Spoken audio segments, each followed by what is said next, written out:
My name is Oscar Clark. I'm Chief Strategy Officer for Fundamentally Games, and I'm here to talk about presenting, about how to feel confident and to be able to talk confidently in public.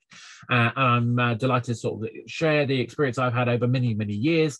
I've been an evangelist for numerous companies. I've been a PR person for a number of companies. I've been a marketing person forever, as well as a game designer, as well as somebody fundamentally interested in the experience of making and promoting and experiencing games. So the role here is that we're going to try and talk to you about how to present and how to feel confident presenting, and sharing some of those tips and tricks that have been learned over the years, if not decades. So I am going to switch modes and then switch my slides, and we'll go into the first piece. So let's talk about deciding to talk. It is quite common and quite normal for people to feel uncomfortable, and we'll get into the sort of what that means and so on and so forth. Deciding to talk is something that can be incredibly beneficial. I'm going to try and share some of that. Feeling confident doing it is a different subject altogether. So there are layers involved with the whole conversation about whether I choose to talk, how I choose to talk, and what I do to make sure I feel comfortable when I'm talking. We're going to try and cover all of those areas. First up, if you feel scared, if you feel worried, if you feel fearful about the idea of public speaking, that's okay. That's normal. 75% of people who speak, 75% of people who are asked say they have a fear of public speaking. It's one of the most common fears that people share. What we're going to try and do is help you think about how you can overcome those fears, how you can deliver with confidence, and importantly, how you can communicate effectively. So that's really what we're trying to sort of pull off.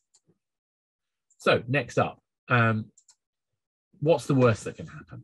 Well, yes, I know that there's lots of things that you go through your mind, but in practice, when you speak in a safe context, there's not actually a lot that can go wrong. Yes, you can stumble on your lines, but if you're with a friendly audience, if you're given space to try and test and engage, if you are given the opportunity to communicate in a safe space, you will find that generally this will boost your confidence. It'll also help you identify different coping strategies. It will also help you develop your ideas. This is one of the reasons why I, as somebody who doesn't feel fearful about presenting, absolutely loves the process. I'm a bit weird. I mean, obviously most people know that, but I don't get nervous generally when I'm speaking, unless there's some particular reason why I want to, show off to a particular audience or something.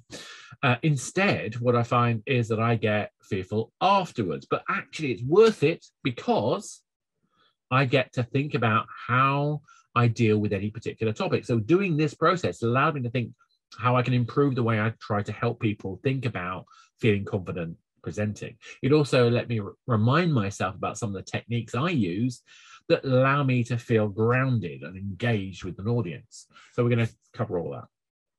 It's also incredibly powerful for building a network.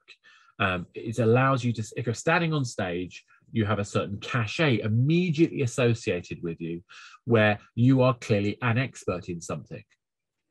But what is an expert?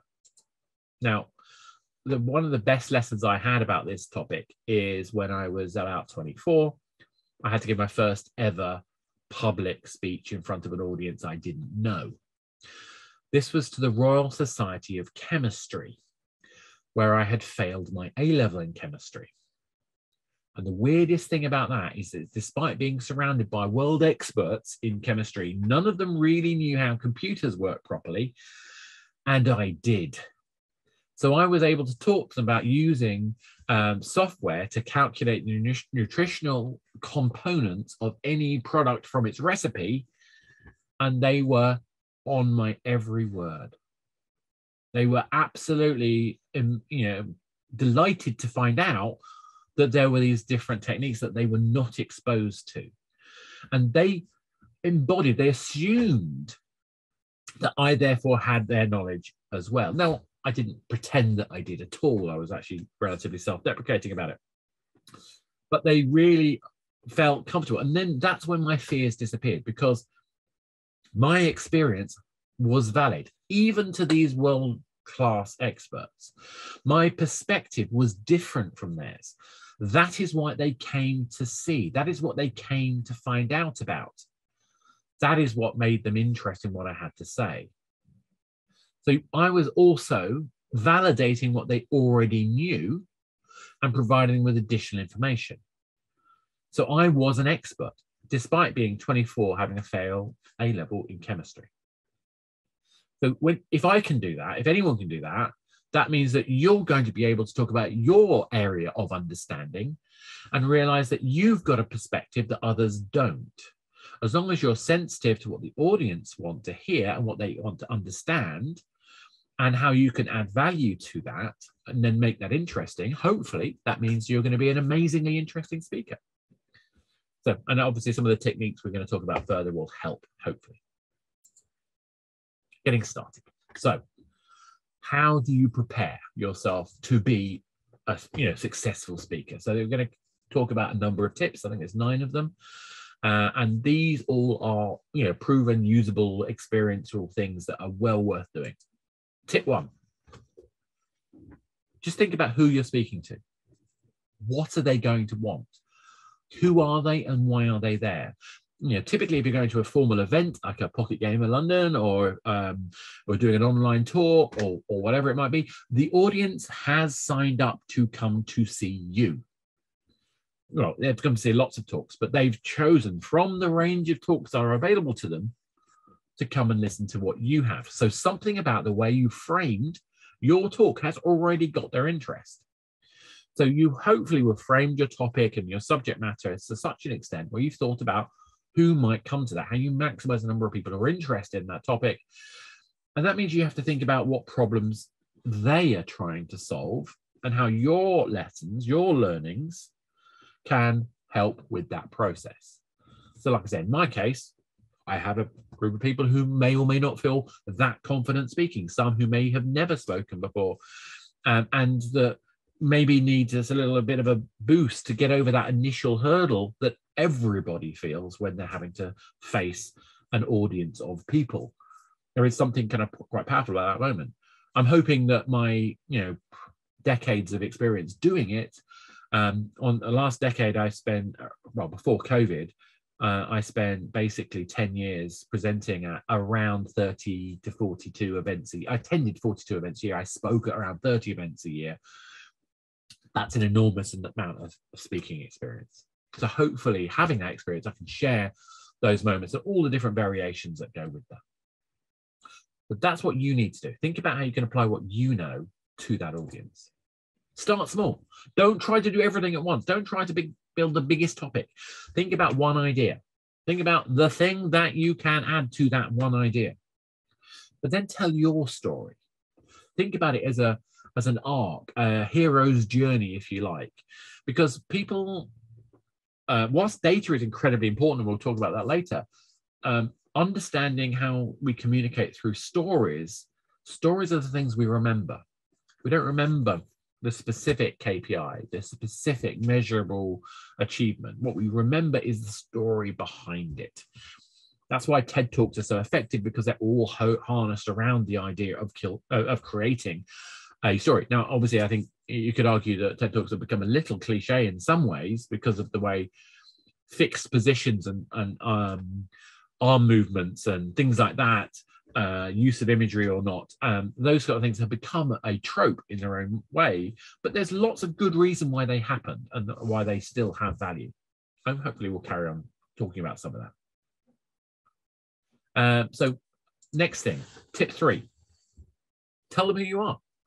Now, this is one I am rubbish at. I often forget, because I'm wearing a top hat, I'm wearing a black jacket that allows me to stand out and be seen and be recognized at the other end of a conference hall. Yes, I do it deliberately. I am that sad.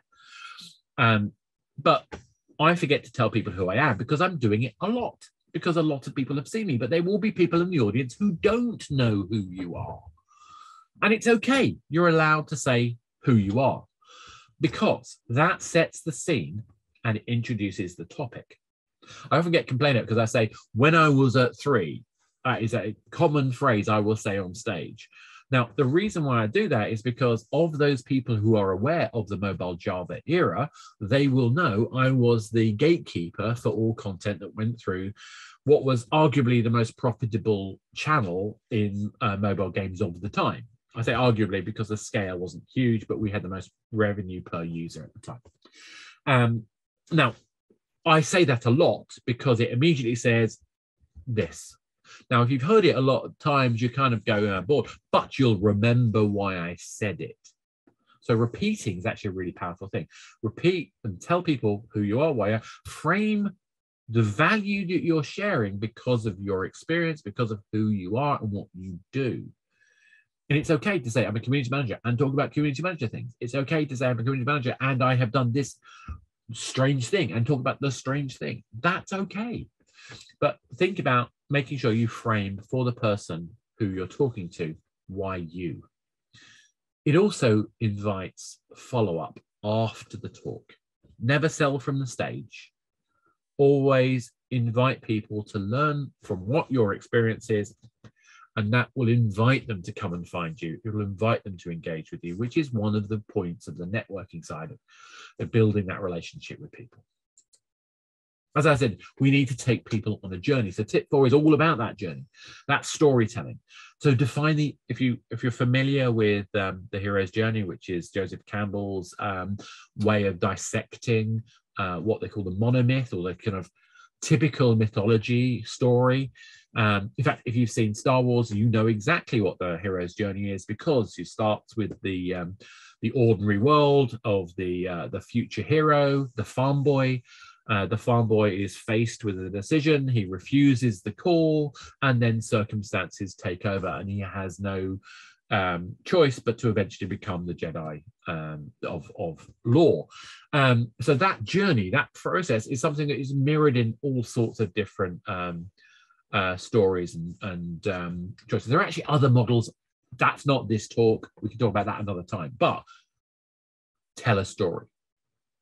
Actually, I often think about awareness, interest, desire, and action. That's a very marketing, salesy approach, but it's a really interesting way of breaking up your conversation as well. So having beats, having processes, taking the user on a journey is important. And it also allows you to think about where that process happens. If you look at the hero's journey, there are points where the viewpoint is challenged. That's great. If you can tell people the challenges you faced and show that it's not a clear-cut journey from success to success to success, that you do have challenges, that creates credibility, and it creates an understanding of how pivoting and changing your processes has led to your advice. And build up, to your resolution, build up to the conclusions you want to communicate, and what the new normal is at the end of that journey that then people should take on board and absorb into their thinking. So again, take people on a journey. That's how they're going to remember what you say. There are lots of other technical things you can do. For example, things like 3 or 5 bullet points. Don't use 4. Don't use more than 5. I know it sounds silly, but that's really just, if you can just say everything in one point, great, do it. You'll notice that I'll have a topic and then I'll have 3 bullet points. That's because I want you to know what the topic is. That's the most important thing for me. But I'm clarifying those bullet points with bullets. Show evidence, prove it, back it up, back up your statements. If you've got industry validated sources, use them. There are lots of them out there. Now, we are in a weird state with our data. Things like App Annie, Apptopia, Reflection provide great mobile data. Things like Steam Spy or SteamDB, again, PC data. There's not a lot of data on console. But even the data we've got is full of issues because the platform holders aren't sharing. So we're having to make up, or at least imply, our confidence in that data. But as long as we can show that we understand what the data means and how we use the data, as long as we can use industry sources and quote them, so it's not just our opinion, it's backed up by other trusted bodies, that's really interesting and useful. And don't just include the positives. It's okay to show something that shows a question. In fact, you're more credible if you're happy to show the question and respond to it positively. So showing data, showing evidence is going to be really, really key. So tip 6, feed the audience. We've talked about understanding the audience. We've talked about building a story, communicating with them, but actually you need to feed the audience. You need to actively listen. What that means is you're going to have a stage or some other kind of circumstance where you have other people there. Now, it could be like I'm doing here. I've got a chat. I'm inviting you to talk. I'm trying to gauge what your behavior is like. It's very difficult online when you have no feedback. But where I see things like, I don't have questions, I'm going to hear you speak, that gives me something to grab onto. I try to ask questions. I try to engage with the audience. But listening and looking out and finding useful faces can be really powerful. Now, there are 3 techniques that can help you with this. These are techniques of rhetoric. These are classically trained techniques. And I'm going to basically kind of go through them and exemplify them so you understand. These are not tricks. These are not manipulations. They are just effective means to communicate. And they do slightly different things. So I can talk softly. And it's interesting. If I talk softly, you will find an audience will go quiet because they're trying to hear you. And then you can talk loudly and you can deliver emphasis, which will shock them and grab their attention. And it also allows you to provide a vehicle which gives you a chance to convey emotion. We see so many talks which are monotone because the person is nervous, but by playing and enjoying that kind of flow of vocal energy, we can provide the means to let people understand what we're trying to say and engage with us. And I call it the Nirvana technique because that's what Nirvana did to grunge music. They had that ability to bring the soft and the hard. We see it all over the place, but they're one of the bands that were kind of partially credited for that kind of emotional flow. Next up, Churchill. Okay, so obviously a lot of people talk about Churchill. This is classic Greek rhetoric. It is not Churchill, but we will fight them on the beaches. We will fight them in the playing fields. We will fight them in the whatever. You add your own thing. Repetition. You want to repeat and help people memorize through repetition why they should be paying attention. Education, education, education. This kind of repetition of points is incredibly important. By repeating, we lodge something into the mind in a deeper way than we would by simply saying it once. And by repeating, we reinforce the importance of the message. Now, I've obviously repeated repetition more than 3 times, but I'm hoping I get across the point. Repetition is great specifically for memory, but it also does have added value for emphasis. There's a reason why Tony Blair stood up and said education, education, education. Then there's the tortoise. Sometimes we need to slow down. In fact, this is particularly important if you're dealing with an audience that maybe doesn't come from your cultural background, maybe isn't a native speaker of your main language. This is especially noticeable when you're dealing with, say, a Russian audience and you're speaking English, because the sentence structure is essentially reverse, and it takes a number of seconds after you have finished a sentence for the translators, if there are translators, to pick back through what the sentence should be. Now, I've had to do that a number of times. You get used to it. However, I know I am bad at this. I am a very rapid speaker by nature, and I often lose track because I have so much I want to talk about. But hopefully in this description, I've demonstrated how even if English is your main language, sometimes slowing down helps with clarity. So there are 3 very simple ways of thinking that you can apply to any presentation you do, and you will see the impact that you have magnify. And that's what that's about. So feeding the audience is about magnifying the the emphasis, the memorization, and the clarity of the conversation that you're going to have with that audience. Practice, practice, practice, keep practicing. Practice is vital, but there is an issue here. I am always, well, not always, I'm mostly better on the first cut. If I have prepared the material, if I've read through it, the first time I actually give it in person is the best because of the energy that comes with that. But some people don't have that extreme level of extroversion that I have, that kind of immediate confidence that can go out and do it. Other people need to be able to spend time considering and preparing. Now, my business partner, Ella, is one of those people who follows a script, although most of the time you wouldn't know it.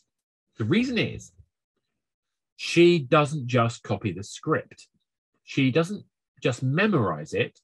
She rehearses how she will present it.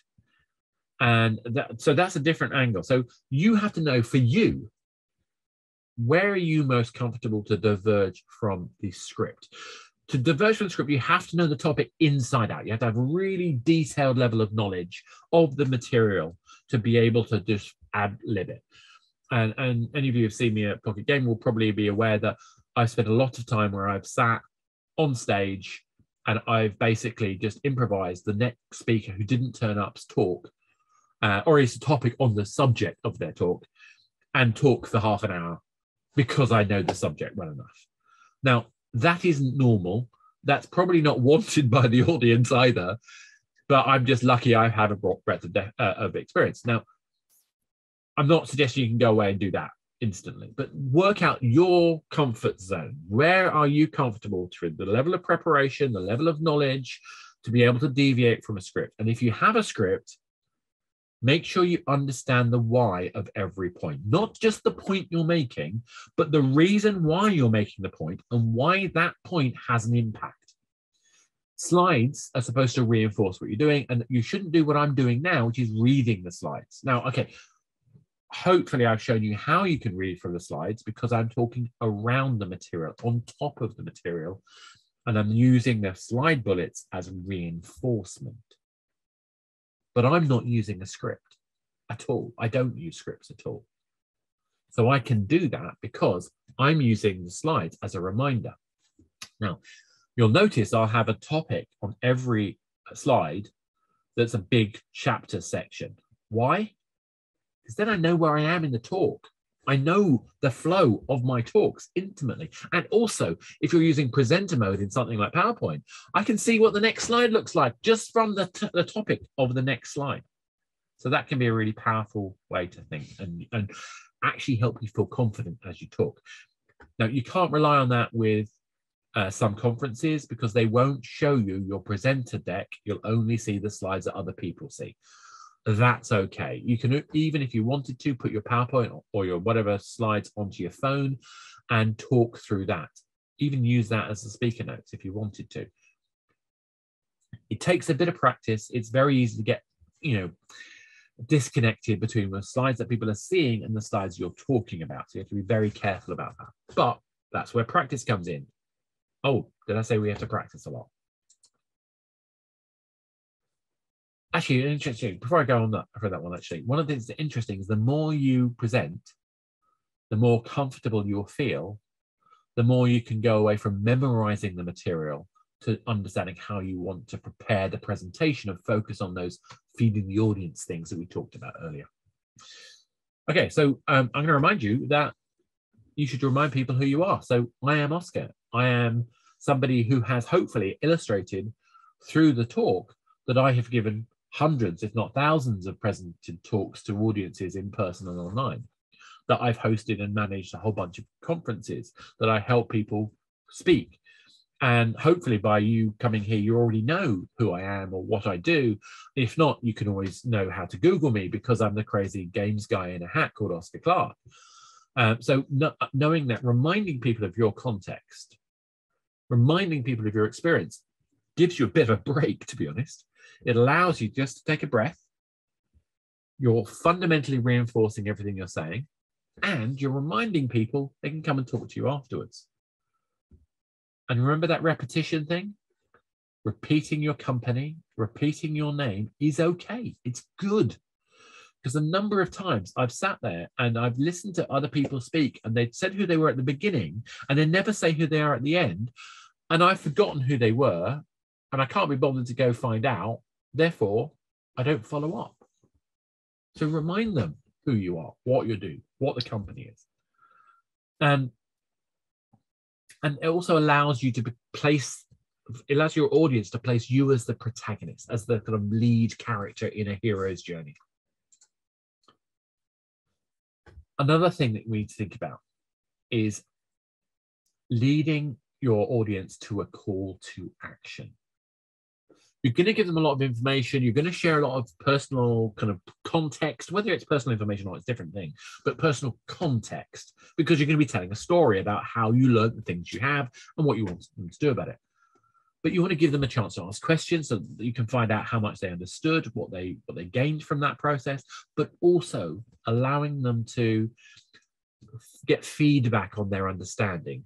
There's a process called there's a model called Bloom's taxonomy in learning, where you go from, and I'm going to completely butcher it, so look it up.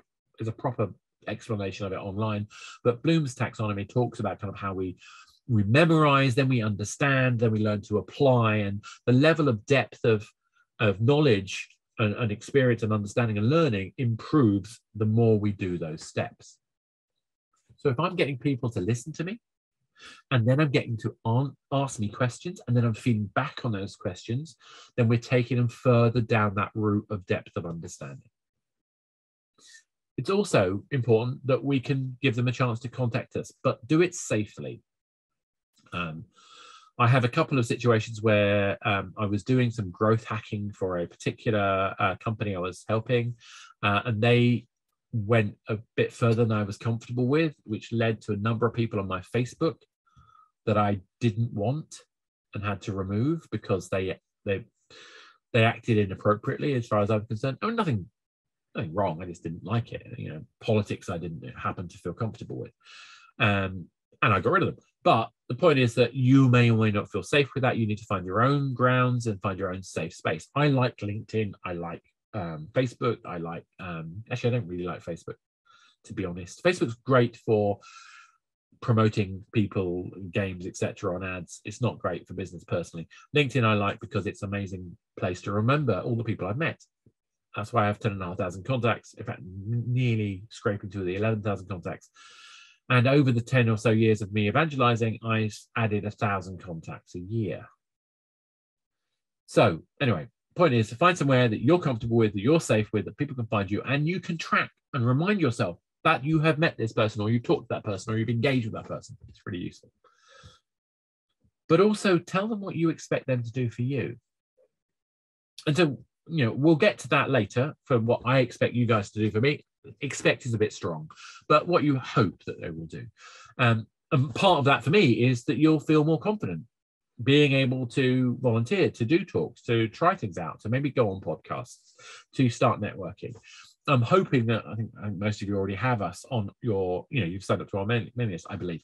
And that's great. That's the sort of stuff that we want to encourage. Or you followed us on social media. They're great things. But you need to think about that when you're presenting. What are you going to get them to do? And how do you create reciprocation? Reciprocation is a really powerful technique and tool. It sounds manipulative. It's not. Well, it could be. It's not intended. I'm not intending it to be manipulative. I want you to come away from this better able to feel confident on stage. I don't expect you to go and buy all of our services and go build a living game just for me. That's not what I'm going to try to do. But I know from years of experience that you never know who you're going to meet up with later, who you're going to work with later. And Mark is a perfect example of that because Mark did a game a long time ago. I'll save him the name of the game. I'll let him decide if he wants to share that later. He built a Java game, which I don't think we actually put live, but it was very memorable at the time, back in the Java days. And later on, he worked with Ella and me on a game, which we still haven't released, by the way, but we're still working on. He helped us start that process of building that game. Yes, I know, Mark. Yeah. But long story short. But the fact is that we've known each other for a very, very long time.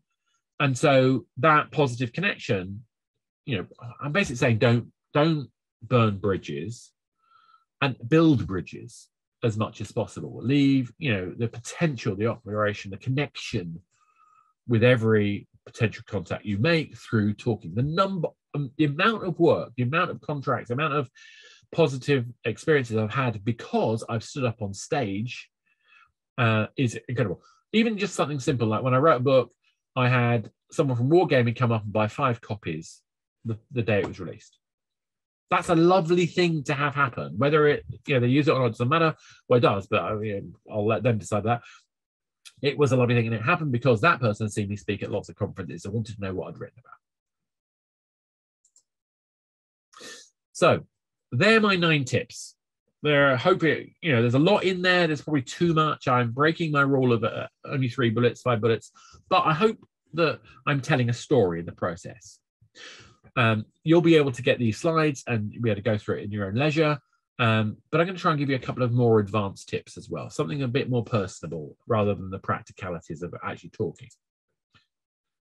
So the first thing is give yourself time. That means you need space before you talk. Grab a tea and bickies, whatever it is that you do. Have a little routine that works for you.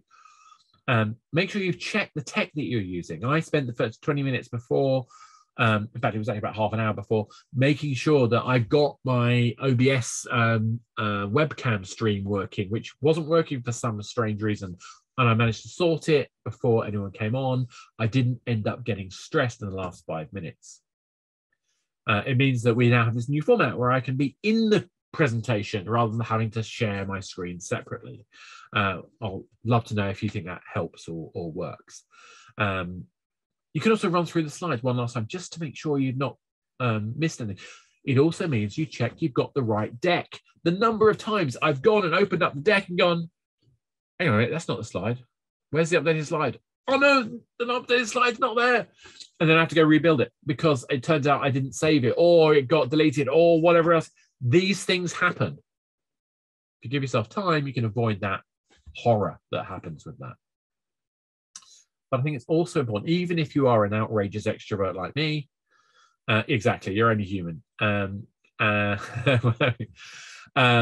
if you're an outrageous extrovert like me, it's good to have some quiet time before you talk. It's like the calm before the storm. And I love the storm. Ground yourself.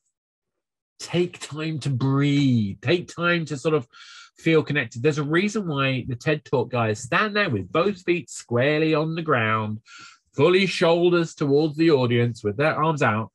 And because that actually opens up your lungs. It's actually about breathing more, I would argue, than feeling you're being open to an audience. There is the benefit that it also is a gesture that human beings do instinctively respond to positively because it creates that sense of openness. Using your hands can communicate things, but it also helps occupy your brain because if you're using your hands, you feel physically connected to the words that you say. I think if you're sitting down, it's often useful to tuck, if you've got a jacket, tuck the tail of your jacket under your bum. Not only does it kind of bring the shoulders down, it also makes you feel like you're a little bit more sturdy in the chair. And this sounds stupid, I'm sure, but open gestures, sitting or standing firmly, can be really powerful. Once you get more confident, moving around the stage can be great, particularly take an eye, look at an audience, look at audience members. Actually try and find a face and talk to them. That is sometimes scary and sometimes actually impossible. When you're on stage where there's lights, sometimes it's actually physically impossible to see who's in the audience because the lights blind you. But you know roughly where people are and look towards them and they will think and see you as looking at them. And that makes it personal again. It makes it human again. So grounding yourself and engaging with the audience, being solid, and even things like eating. Now, there's a little trick. And having water is good because it means that you can, avoid coughs, and coughs will happen. Nothing you can do about it. But actually, weird thing is, if you need the loo when you start talking, you're a little bit better at talking. There's been some amazing studies where our concentration and our focus actually improves if we're desperate for the loo. So people do actually perform measurably, statistically better when they go on to stage and they need the loo. Now, don't do that too far, because that can be really embarrassing, and that could be the worst that could happen. I'm not suggesting that you find yourself caught short on stage, but it's interesting just to think about that physiological effect. And yes, I will be sharing the slides after this. Tangents happen. Not everything will stay. Even if you are a script user, you may lose track. You may find that you need to use your slides to get back on. That's why I said, make sure that you become familiar with it. Even if you just become familiar with the title line, brings you back to the room, brings you back to the moment when you go off on a story about how you used to work with one of the audience. And again, that technique, we'll talk about in a second, about directly engaging individuals. Sometimes tech will let you down. The worst I had was at a maze in Berlin. Their output cable for the projector was Mac only. No one told me this. It did not work with a PC. So I'm used to presenting everywhere in the world where nothing works with the Mac and only PCs work. And I'm a PC master race type person anyway. I like my PC. I hate Macs. That's just me being biased. Actually, I don't hate them. It's just I am a very PC gamer. Therefore, I need a PC with a graphics card that works properly. Now, that meant I was faced with a Mac that wasn't mine, that had my slides on it. And the person who used that Mac happened to have all of the touchpad settings on, which meant I touched the screen and everything just disappeared every time I touched the touchpad. Everything went completely wrong all of the time. So I had to get them to run the Mac, to run my slides. My slides looked terrible because the fonts weren't right, because I didn't embed them, because I didn't think I'd need to, because I was using my PC, and I still gave it up. What was worse is in that particular talk, it was an audience of artisty types, and my talk was on the lineup was about how to make money out of ads. And I felt shockingly embarrassed. I offered the audience to switch to doing a talk about ethics of free-to-play. Interesting tangent here is that they all voted unanimously for the money-making talk, which was hilarious. Anyway, and it wasn't as bad as I'm describing. It was actually genuinely about design and the role of monetization in design, so you could make games feel better. But I'm again still on a tangent. So we're going to come back to it. We're going to keep track of time. We're going to keep track of what we're doing, and feel free to have those tangents where we feel comfortable to have those tangents. So hopefully that illustration helps there. But Bear was saying, needing the loo, only use that to avoid falling asleep while driving tired. And that's actually also been, I think, I'm not sure, but I think that has been statistically checked as well, that is also helpful. Okay, as I said, directly engaging with people, like I've done with Mark, like I've done by responding to the comments in the chat, that calls out an engagement, a conversation, rather than a lecture. That makes it friendlier, that makes it more engaging, it makes it something that people pay more attention to. They're less likely to fall back asleep because of the social norms of the conversation with a friend compared to listening to a lecturer on a topic.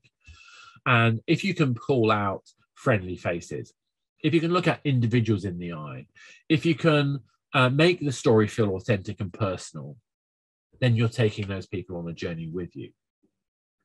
So, you know, all of these things I think add up to providing, I hope, a case where we can build up a story, where we can tell people how to engage. And the call to action will be to sort of reinforce all of these key messages that, you know, essentially We want you to feel confident going into a talk, but so does the audience themselves. They're going to mostly be on your side. There are some exceptions to that. For example, if I was to do a talk about why I think NFTs are a good or a bad thing right now in front of a bunch of indie game developers, I would expect a little bit of flack, whether they're right or wrong. Some people can handle that. I'm one of them. Not everybody can. I'm not sure I'd win the argument, but that's a different subject. But I can happily stand up and have the conversation. But part of the reason why I can have that conversation is because I can take the audience on a journey. I can demonstrate that I've been on the bleeding edge of technology that has parallels to this over 20 years, well, 23 years to be precise. I can also demonstrate that I've had direct engagement with the technology. And I'm using this as an example, not obviously, hard and fast. And then at the end of that process, I can show that I understand the flaws and problems with that process. But this is my conclusion, whatever that might be. I'm not going to share that. That's a different talk. But hopefully by that, me laying that process out, by me talking about how I would approach that, I've given you some indication of how you might be able to draw from your own experience, to tell your own story, to show your understanding of the complications, the sophistications behind the topic that you're talking about. And then you can share a definitive call to action. And in my case, that call to action is to say, do you have any questions? Well, it's also to remind you that we are a living game publisher. That's what we do as a day job. But as you can tell, we're all about making sure that we help build up everybody's skill sets in the games industry where we can. We want to learn and share everything we wanted to know about Game Dev Never Dared to Ask. That's literally the podcast I'm doing with Game Dev London at the moment, trying to find people to talk to about different areas of the games industry. I happen to love talking about this subject, as I think many of you already know. I think that this is an incredibly important topic for anyone who's interested in, well, not just games, but if you are interested in the business of ideas, at some point, share them. And hopefully, by going back over the slides, by thinking about what I've tried to communicate with you, by looking at the techniques, there you go, there's another one, triplets, looking at the techniques that I've shared, you might just feel confident enough to find a safe space with an audience you know, and give it a go.